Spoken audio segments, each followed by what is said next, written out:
یہ جو ہمارے والے حضرت مولانا عبدالعلی صاحب آپ کے سامنے اپنی بات رکھنے تھے اور اسلام کی جمہوریت ہونے کا اندازہ لگا رہے تھے اور یہ احساس کیا ہے یہ ملک آزاد ہے اور آج ہماری یہ آزادی ملی ہے، ہمیں ہندوستان میں جینے کا حق ملا ہے، اس کے پیچھے ہمارے اکابرین کا ہمارے اکابرین کے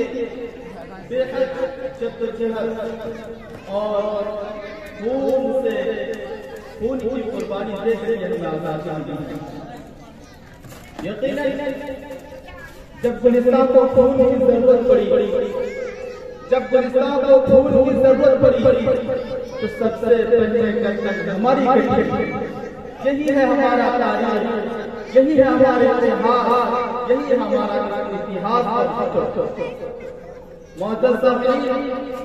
یہ ہندوستان کو یقیناً 1947 میں مکمل طور پر آزادی ملی، لیکن اس آزادی کے پیچھے جو ہسٹوری ہے، جو اتحاد ہے، وہ 1757 سے ہی بنگال کے نواب سراج الدولہ سے اور شاہ عبدالعزیز اسی دور میں شاہ عبدالعزیز اور میسور کے دھرتی سے چلنے والے بہادر ٹیپو سلطان تھے، جنہوں نے یہ کہہ کر لوگوں کے دلوں میں، لوگوں کے جگہوں میں پتھر کا دورہ دی تھی، خون کی بہت دورہ دی تھی کہ شیر کی ایک دن کی زندگی ادھر 100 سال زندگی سے بہتر۔ یہ آزادی کے جنگ 1757 سے یہ سلسلہ شروع ہو چکا تھا اور آپ اس اندازے سے انگریز کی بات سے آپ جان سکتے ہیں کہ جب ٹیپو سلطان شہید کر دیا گیا، انگریزوں نے شہید کر دیا تو انگریزوں نے کہا تھا کہ خلقت خدا کی، خلقت خدا کی اور ملک بادشاہ کا حکم دینے والا فرمان انگریز ہے۔ یعنی انگریزوں نے ان کے لاش پر اپنے پیر سے ان کے لاش کو کھودنے کے لیے کہا تھا کہ اب سے خدا کے مخلوق ہوں گے، بادشاہ کی دریائیں ہوں گی، لیکن یہ بات ہمارے اکابرین نے محسوس کیا اور اسی پکڑ کی اور اس کے بعد شاہ منظم طریقے سے اور اس کی سربراہی میں 1703 میں بالاکوٹ پہاڑی پر 1803 میں بالاکوٹ پہاڑی پر چل گئے، لیکن اللہ تبارک و تعالیٰ نے انہیں جان شہادت سے نوازا اور پھر سلسلہ چلتا رہا اور منظم طریقے سے قاسم ناموری اور اس کے دیگر لیڈروں پہ اور دوسرے سربراہ کے احترام میں 1857 میں آزادی ہوئی۔ ایک انگریز اتحاد کار وہ لکھتے ہیں کہ 1857 میں علماء کرام کے یہ حال تھا کہ لوگوں کو ہزاروں علماء کرام کو پھانسی کے کنگرے پر چڑھایا جاتا، ہزاروں لوگوں کو گرم تیل پر پھنسے تیل پر ڈالا جاتا تھا۔ وہ مصنف کہتے ہیں کہ ایک ساتھ 40 علماء کو لایا جاتا اور کڑاہی پر ڈالا جاتا، لیکن پھر بھی ان کے زبان پہ کبھی بھی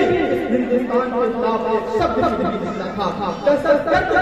بات ہندوستان کے خلاف انگریزوں کے حمایت میں ایک جملہ بھی۔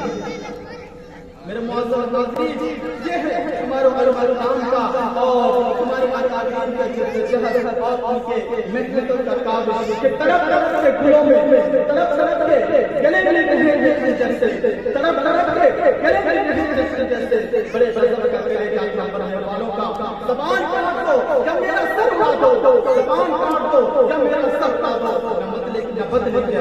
آیات میرے اور پھر اسی دور میں یہ کہا گیا تھا کہ عزت سے جی لیں گے یہ چاپ جی لیں گے میرے معزز سامعین اس کے بعد کراچی میں سید احمد صاحب ایک مقدمے میں ہم نے حاضر ہوتے ہیں اور اس مقدمے میں انگریز کے سامنے انگریز سے کہتے ہیں کہ کیا آپ نے یہ فتویٰ دیا ہے کہ انگریزوں کے سپاہ میں انگریزوں کے سپاہ سالار میں بھرتی ہونا یہ حرام ہے تو انہوں نے کہا اپنے جگرے کو سامنے کیا اور کہا میں کل بھی کہا تھا اور آج میں اسی فتوے پر تھا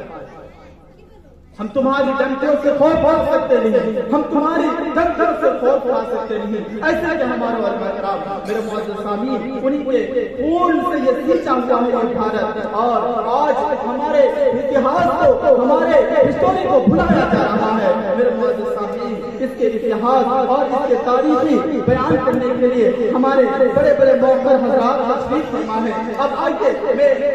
اس پروگرام کو آگے کرتا ہوں بحیثیت مسلمان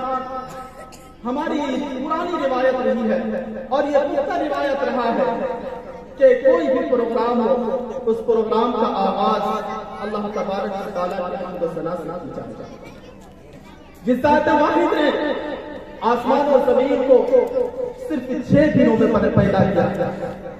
جس ذات واحد نے ہمارے اوپر نیلی چھت آسمان کے شکل میں بنایا ہے اور بغیر ستون کے کھڑا کیا ہے جس ذات واحد نے حضرت آدم علیہ السلام اور حضرت حوا علیہ السلام کو بغیر ماں باپ کو پیدا کیا اور وہی ذات واحد ہے جس نے مریم علیہ السلام کو بغیر شوہر کے بیٹا عطا کیا وہی ذات واحد ہے جس نے حضرت ابراہیم علیہ السلام کو 80 سال کی عمر میں اسماعیل جیسا بہادر بیٹا عطا کیا اللہ تبارک و تعالی ہر چیز پر قادر ہے تو آئیے اسی ذات باری کے لیے اسی ذات باری سے اس پروگرام کا آغاز کرتے ہیں اور ایک نونہال بچے اور ایک چھوٹے سے بچے کو دعوت اسٹیج دے رہے ہیں جن کا نام محمد مسعود صلی اللہ علیہ وسلم وہ آئے اور ہمارے درمیان قرآن پاک کی تلاوت سے بس کا آغاز فرمائے سناؤ نغمے قرآن کے ہم بیدار ہو جائیں سناؤ نغمے قرآن کے ہم بیدار ہو جائیں اندھیرے سے نکل کر سخت انوار ہو جائے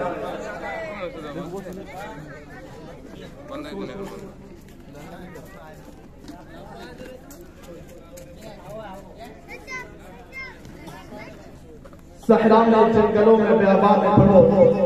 صحرا میں جنگلوں میں بیاباں میں پڑھو مینار گر پڑے تو میدان میں پڑھو یہ بے خبر نجومی تمہیں کیا بتائیں گے یہ بے خبر نجومی تمہیں کیا بتائیں گے کل کیا ہونے والا ہے یہ قرآن میں پڑھو میں معزز